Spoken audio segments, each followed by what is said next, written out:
Pag bumibili ako ng mga ukay na damit, hindi ko ito agad sinusuot or hindi ko agad pinapasuot kay Mahal.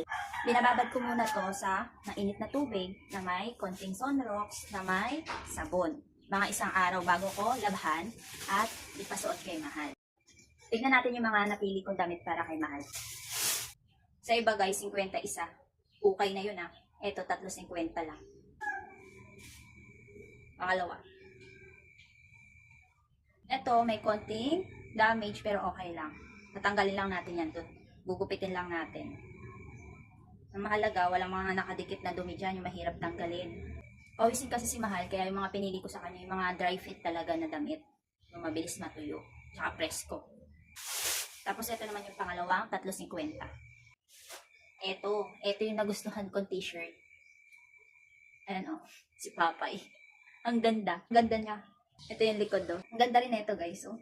Yung tela nito guys, madulas. Maaalis pa rin naman siya sa Zonrox. Bago ko binababad yung mga pinamili kong damit sa ukay, binabalnawan ko muna. Ang dalawang balnaw, para lang maalis yung mga alikabok. Kulay brown agad yung tubig ah. Pangalawang balnaw na tayo guys. Tapos ilalagay na natin itong mainit na tubig. Last balnaw na to guys. Ayan. Tapos konting sunrocks.